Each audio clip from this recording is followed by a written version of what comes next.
معاذہ بنت عبداللہ نے کہا کہ ایک عورت نے عائشہ رضی اللہ تعالی عنہا سے پوچھا کہ جس زمانے میں ہم پاک رہتے ہیں حیض سے، کیا ہمارے لیے اسی زمانے کی نماز کافی ہے؟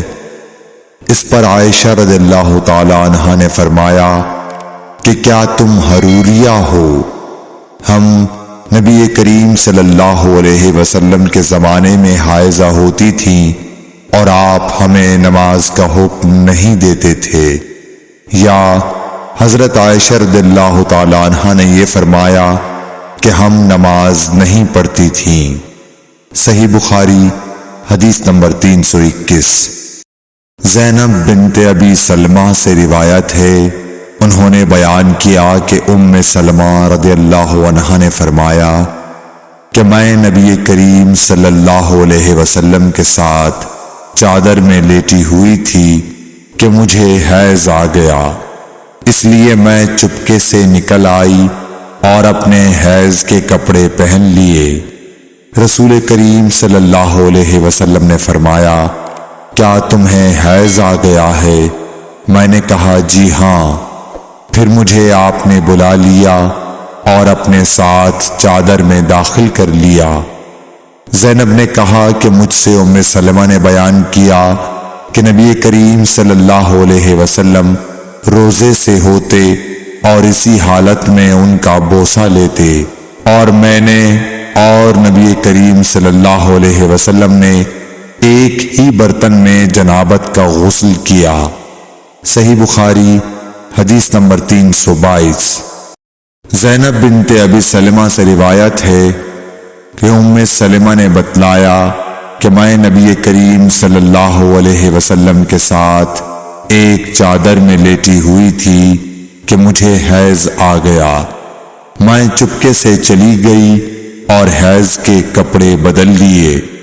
آپ نے پوچھا، کیا تجھ کو حیض آ گیا ہے؟ میں نے کہا جی ہاں۔ پھر مجھے آپ نے بلا لیا اور میں آپ کے ساتھ چادر میں لیٹ گئی۔ صحیح بخاری حدیث نمبر 323۔ حفصہ بنت سیرین نے فرمایا کہ ہم اپنی کنواری جوان بچیوں کو عیدگاہ جانے سے روکتی تھیں۔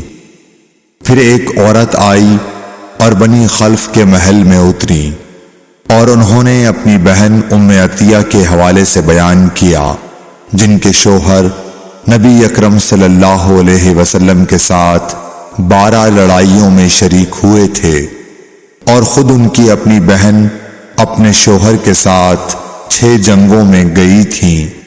انہوں نے بیان کیا کہ ہم زخمیوں کی مرہم پٹی کیا کرتی تھیں اور مریضوں کی خبرگیری بھی کرتی تھیں۔ میری بہن نے ایک مرتبہ نبی اکرم صلی اللہ علیہ وسلم سے پوچھا کہ اگر ہم میں سے کسی کے پاس چادر نہ ہو تو کیا اس کے لیے اس میں کوئی حرج ہے کہ وہ نماز عید کے لیے باہر نہ نکلے؟ آپ نے فرمایا، اس کی ساتھی عورت کو چاہیے کہ اپنی چادر کا کچھ حصہ اسے بھی اوڑھا دے، پھر وہ خیر کے مواقع پر اور مسلمانوں کی دعاؤں میں شریک ہوں، یعنی عیدگاہ جائیں۔ پھر جب ام عطیہ آئیں تو میں نے ان سے بھی یہی سوال کیا۔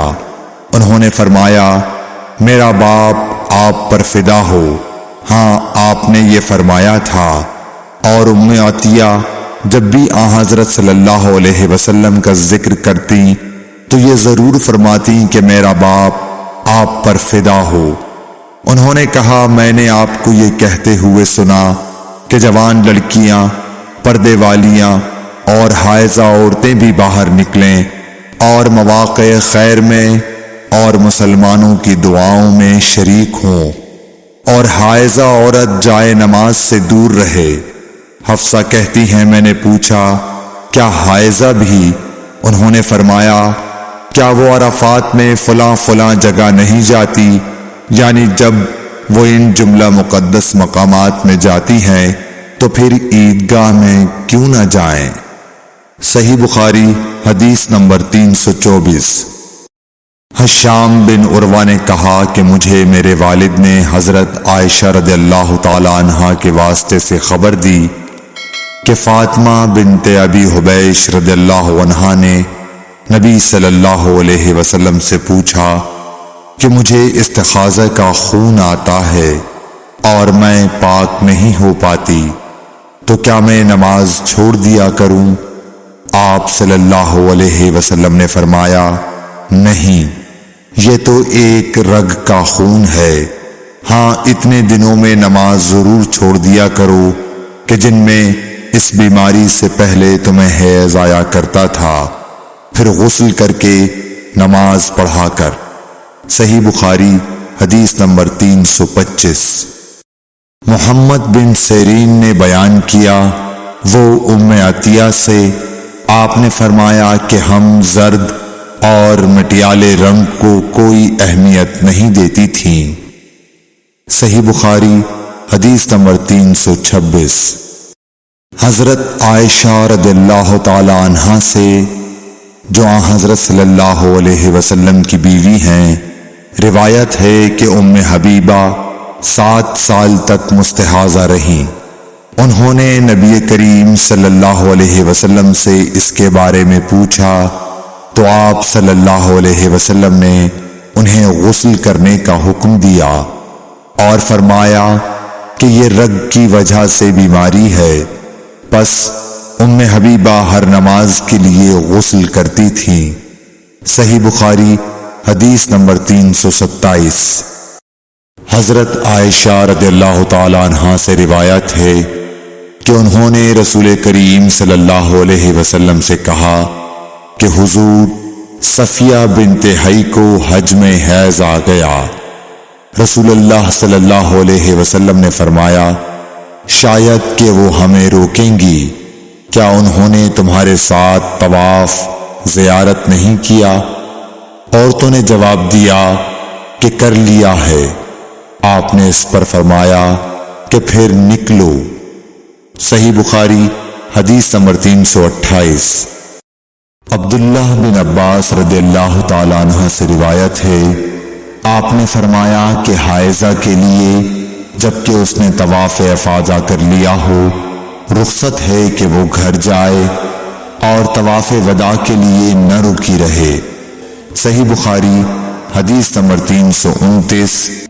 ابن عمر رضی اللہ تعالی عنہ ابتدا میں اس مسئلے میں کہتے تھے کہ اسے بغیر طواف وداع کے جانا نہیں چاہیے، پھر میں نے انہیں کہتے ہوئے سنا کہ چلی جائے، کیونکہ رسول اللہ صلی اللہ علیہ وسلم نے ان کو اس کی رخصت دی ہے۔